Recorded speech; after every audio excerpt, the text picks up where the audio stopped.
In the recent past, I took a webinar for one of the good colleges in Bombay on the difference between choosing CFA or MBA, or is a combination of both better? So I thought we'll also create a video for our YouTube audience, and I'm going to break this down into two parts. First, I'm going to talk about the difference between CFA and MBA in terms of the curriculum, in terms of the eventual role or title you will be inheriting, the recognition of CFA versus MBA in India and overseas, as well as the overall investment. And then at the end, I'm also going to talk about, if you want to do both, how should you take up both if you are, for example, still in college, you've not started CFA or MBA and you want to start both, how you should get into it. So with that, let me start first with the differentiation, the curriculum. Now, CFA is a specialization in the field of finance and investment management. So it's in depth all about finance.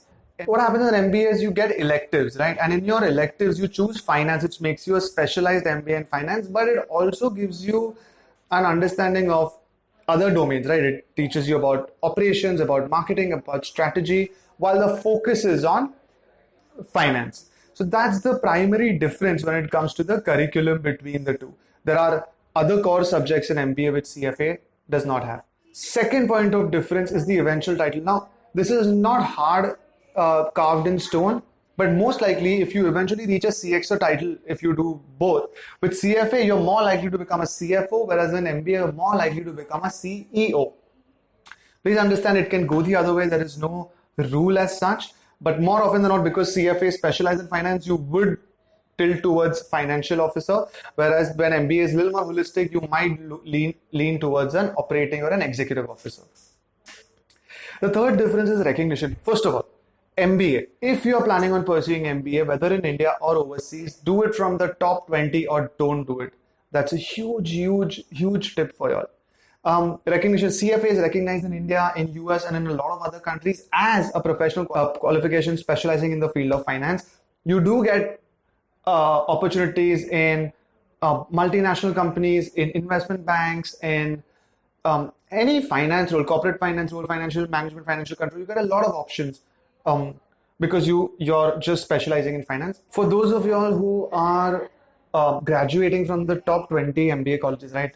The top companies in the country and international would love to hire you because they require such a massively high and rich talent pool. If you're from the lower MBA colleges, you might get a job, you might get an okay job, you might not get the kind of role you want, your growth might be stagnated unless you really perform extremely well. There's a bias if you're doing it from a better MBA college. CFA overall does not have that. So if you're from the top 20 of the MBA colleges and I've cleared CFA, maybe the top 20 MBAs might have a slight edge.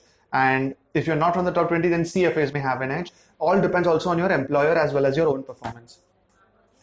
Next is the difference in investment. Now, this is crucial. I'm not just talking about money, but let me first put it in monetary terms. If you've seen our other videos, you know that CFA would cost you start to end between 3 to 4 lakhs total in rupee terms. That also spread over 2 to 3 years. So it's not all at once. MBA, if you do it from the top 20 in India, it goes north of, I would say 15 to 20 lakhs is average. There are some which are higher, some which are slightly lower, but that's the range over 2 years. When you get a job as a CFA alone, it starts at 4, 5, 6, 7 lakh, depending again on which company and after which level. Whereas an MBA can start from 10 lakh, 12 lakh, 15 lakh, depending on which college. So that's the investment to first salary ratio. But beyond that, there is one major difference. CFA, because it's a professional qualification, you don't attend college. Like for example, here we have people who attend weekends if they're working and weekdays in the evening if they're working.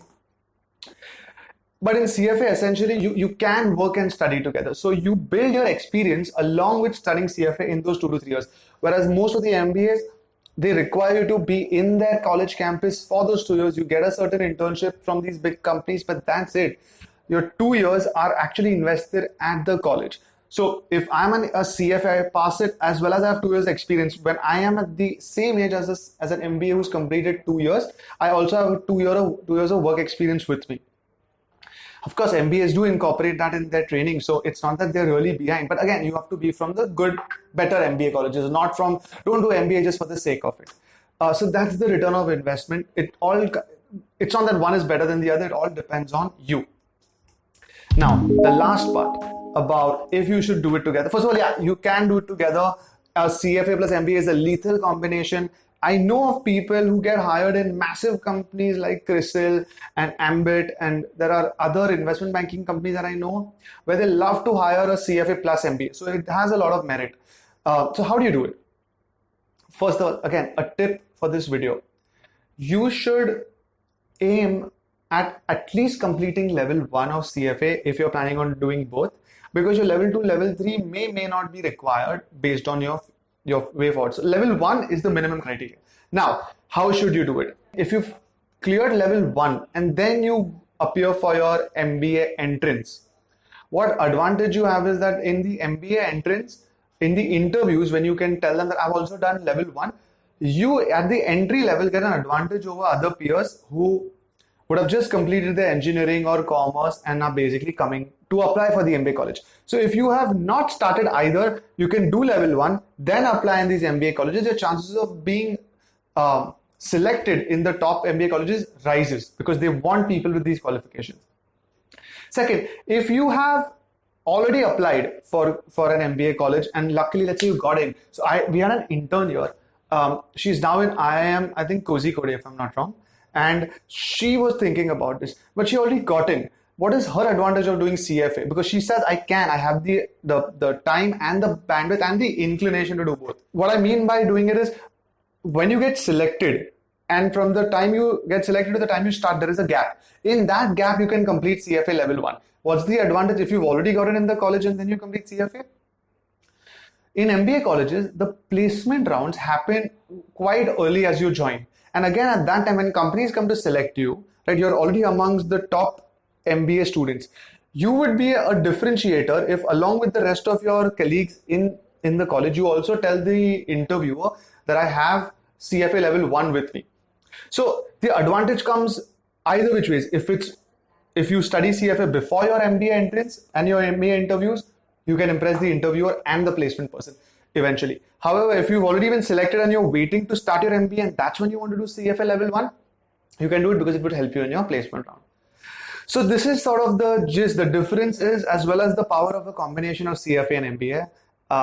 As usual, I hope you all like it. We've got a lot of decent comments on the fact that these kind of combination videos really serve a lot of purpose for some who are confused with what to study. So if you know anybody who might be who can benefit from this video, please do share, and in the meantime, please like, subscribe and comment.